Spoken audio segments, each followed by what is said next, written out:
Well, it could be a dry summer with less than 48 hours until thousands of LCBO workers reach the July 5th strike deadline.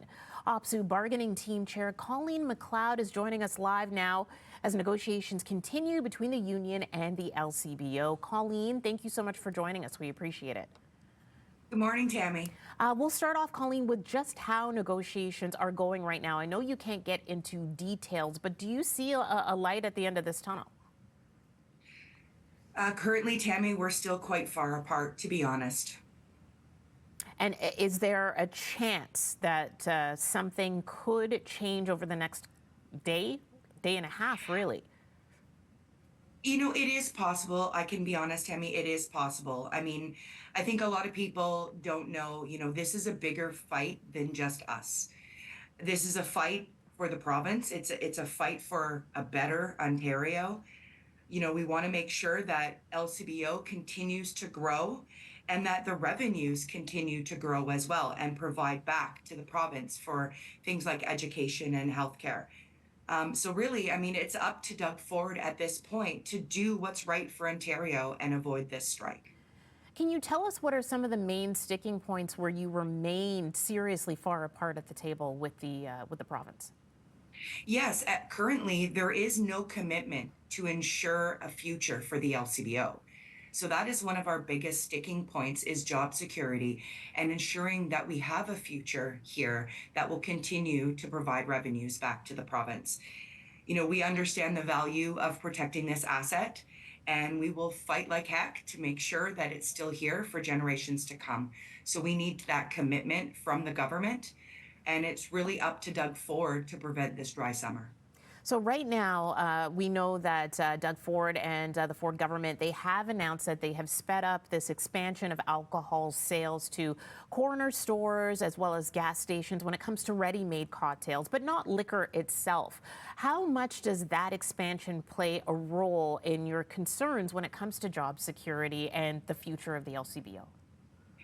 It really is a big concern when you say that 8,500 more locations are members. 70% of them are casual employees with no guarantee of hours. So unfortunately, it's not even like they get a layoff notice. They just don't get scheduled anymore.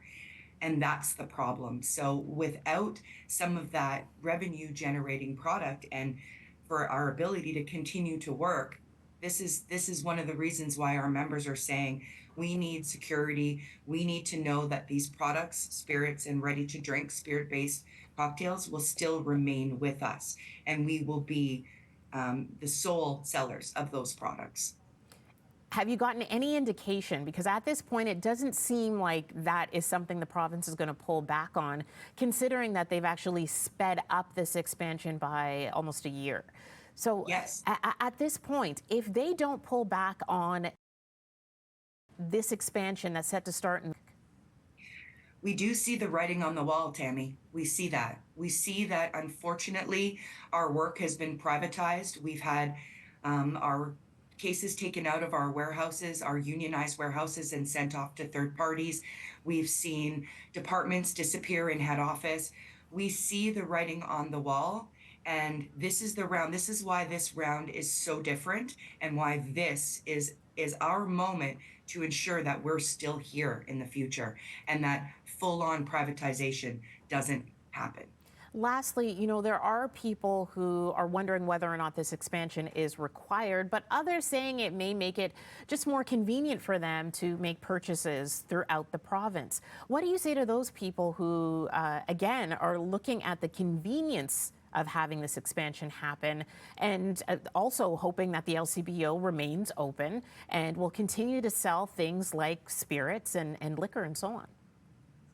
Well, we want to be a part of that convenience. We want to be able to, meet customer demand. We want to expand. We want to be a part of this. And, I'll tell you, Ford's booze everywhere is really a bad deal for Ontarians. I mean, 235, $40 million to the beer store, just to get out of a deal, as you said, where if they waited, they would have been able to do this later. Convenience, we understand that, But I think one of the things that I'm hearing from everybody is that, you know what's convenient? Going to an emergency room and getting a doctor and seeing a doctor. Having a family doctor, that's convenient. Not waiting in the emergency room for 10 hours, that's convenient. Um, we want to make sure that the convenience is there, but obviously that those other things like healthcare, education, ambulances, those things are still available to us, and those public revenues continue to fund those things. So I think, really people want emergency services. I don't know very many people who asked for this, to be honest with you. And I don't think they wanted this at any cost.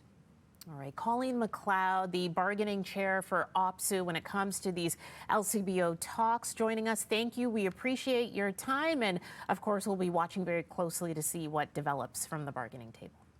Thank you, Tammie. Have a wonderful day. You too. Thank you.